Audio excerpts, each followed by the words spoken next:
transportant les papiers d'un plan secret pour prendre en charge différentes nations et finalement le monde, ont été mis dans les mains du gouvernement bavarois et la plupart des parties de ces documents sont presque mot pour mot ce qui plus tard est devenu connu comme les protocoles des sages de Sion. Nous devons prendre une courte pause. Les amis, ne partez pas. Nous serons de retour après cette courte pause.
L'illuminisme s'était répandu en France, cependant, quelques années avant sa suppression en Allemagne. Des personnalités influentes étaient membres, un grand nombre provenant des rangs des maçons importants de Paris. Comme dans le cas de la branche allemande, il a rapidement été allégué qu'elle poursuivait de terribles objectifs et pratiquait des orgies épouvantables. Un extrait d'un livre français, presque certainement grossièrement exagéré, des années 1790, La secte des Illuminés, va donner une idée juste de la présente. Je cite.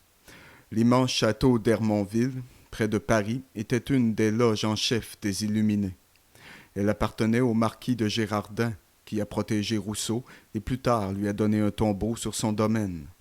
Saint-Germain, l'imposteur notable, y présidait. Il affirme être vieux de 1000 ans et être en mesure de faire de l'or. Il était dit être immortel, mais, étrangement, est mort en 1784. Et même aujourd'hui, certains cinglés Looney Tunes affirment qu'il converse avec Saint-Germain, qui marche encore en vie dans un costume moderne et une cravate. Eh bien, le jour de son initiation au château d'Hermonville, le candidat était mené à travers un long couloir sombre dans une salle immense drapée de noir. Il y avait des faibles lampes assises autour de la salle. Il y avait des hommes habillés en cadavres, en haubans. Il y avait un autel de squelettes humains qui se tenait au centre de la grande salle, et dans la scintillante, faible lumière de la lampe, le prêtre conduisant l'initiation, ressemblait à des formes fantomatiques se déplaçant dans la salle. Et partout, il y avait la puanteur de quelque terrible odeur. 2 hommes, vêtus comme des spectres, apparaissaient toujours et attachaient une bande rose ou un ruban qui était maculé de sang autour du front du candidat. Sur cela était une image de la dame de Lorette. Cela vous semble familier, mesdames et messieurs? Un crucifix était placé dans sa main et une amulette accrochée autour de son cou. Il lui était demandé d'enlever ses vêtements, et s'il montrait toute hésitation, ses vêtements étaient retirés pour lui et posés sur un bûcher. Les croix de sang étaient barbouillées sur son corps et ses organes génitaux étaient attachés avec un ruban ou avec de la corde. Puis des figures effrayantes couvertes de sang et marmonnant des incantations étranges s'approchaient et se jetaient dans la prière. Après une longue période de temps, pleurant, chagrinant, gémissant, brisés comme un troupeau, une pléthore de pleureurs étaient endeuillés sur la mort de leur amour le plus proche et le plus profond. Le bûcher brûlait de plus en plus brillant. Tous les vêtements de l'initié étaient consommés. Et à partir de derrière ou à proximité de ce feu, l'un des prêtres émergeait presque comme s'il avait pris forme à partir de la fumée du bûcher lui-même. Et les 5 figures entraient dans des convulsions et de forts pleurs et cris avaient lieu. Et ensuite venait la voix de quelqu'un caché derrière un rideau, ces serments que le candidat devait répéter. Je cite, « Au nom du crucifié, je jure de rompre tous les liens qui m'unissent avec mère, frère, sœur, épouse, parents, amis, maîtresse, roi, chef, bienfaiteur ou tout autre homme à qui j'ai promis foi, service ou obéissance. Je nomme l'endroit où je suis né. Désormais, je vis dans une autre dimension que je ne vais pas atteindre jusqu'à ce que j'ai renoncé au globe mauvais qui a été maudit par Dieu. À partir de maintenant, je vais révéler à mon nouveau chef tout ce que j'ai entendu ou appris, et je vais aussi chercher et observer les choses qui auraient pu m'avoir échappé. J'honore l'Aquatafana, c'est un moyen rapide et indispensable d'enlever de la terre, par la mort ou les privant de leurs esprits, ceux qui s'opposent à la vérité et ceux qui cherchent à la prendre de nos mains.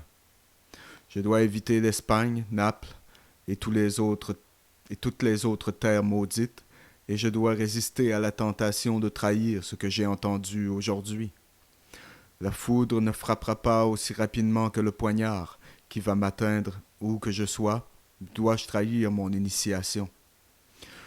Puis un candélabre à 7 branches portant 7 bougies noires était placé devant le candidat et un grand bol contenant du sang humain.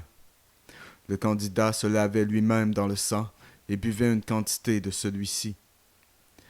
La corde autour de ses organes génitaux était enlevée, et puis il était porté à un bain pour subir l'ablution complète. Après cela, il lui était donné un repas composé de légumes racines. Maintenant, les amis, bien qu'il soit possible que de telles cérémonies de ce genre ont effectivement eu lieu, et nous savons qu'ils l'ont, parce que c'est exact, la cérémonie exacte que George Bush a subie dans la crypte, ou ce qui est connu comme la tombe, ou le Skull and Bones à l'université de Yale.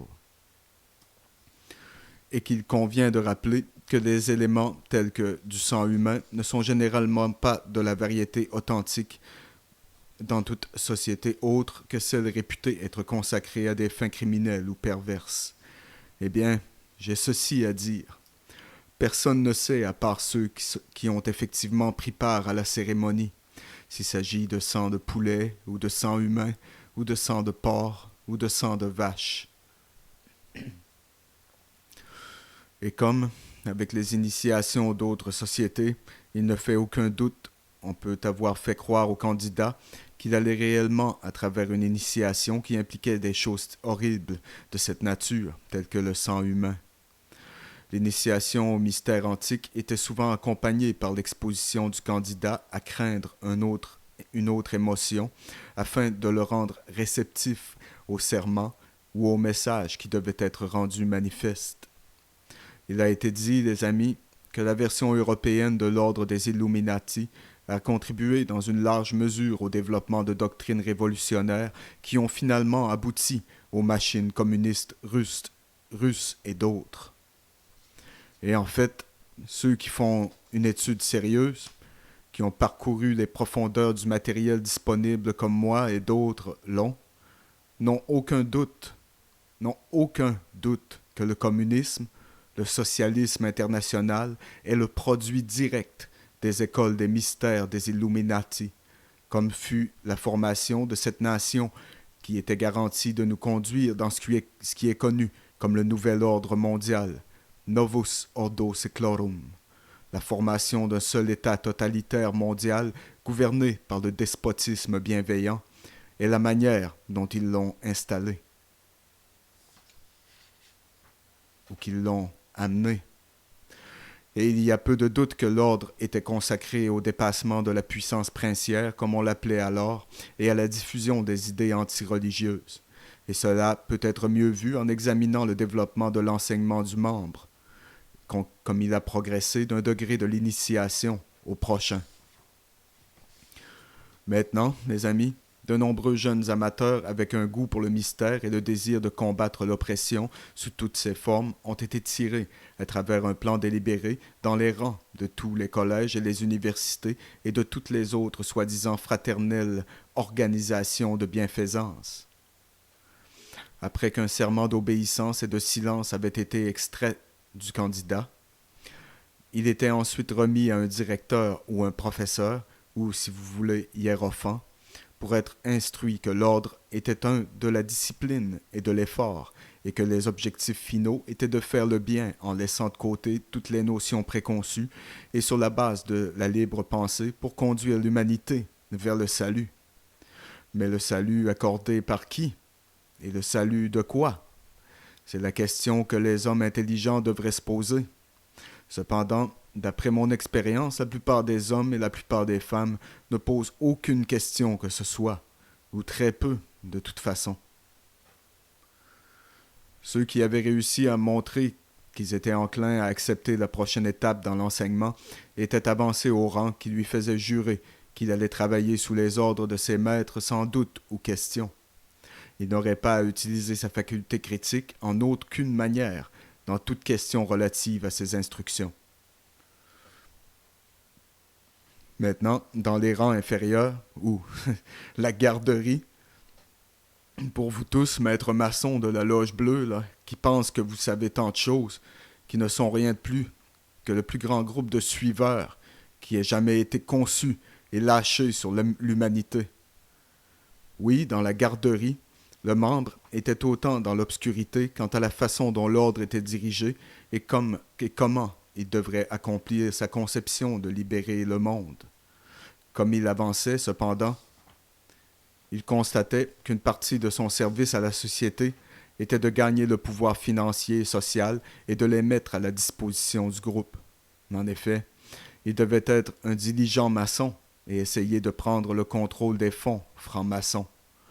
Il fallait attendre que le 10e rite des promotions ait été achevé pour qu'il soit proposé aux membres, avec le grade de prêtre, certaines connaissances précises.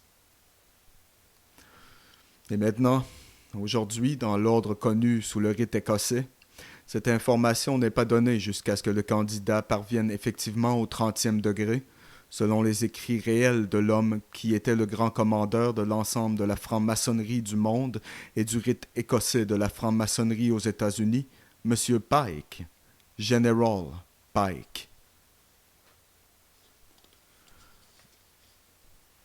Eh bien, cette connaissance comprenait le fait que les Illuminati se proposaient de détruire princes et prélats dans le monde entier et devaient enlever à jamais le sentiment de nationalité locale de l'esprit des hommes. Un autre objectif était de détruire toutes les religions existantes. La façon dont ce devait être fait impliquait d'infiltrer des postes élevés dans l'éducation, l'administration, le gouvernement, l'armée et bien sûr la presse. Les très hauts degrés montraient que le rationalisme et le matérialisme des penseurs qui l'ont développé étaient déterminés à éradiquer toute croyance dans la religion. Dieu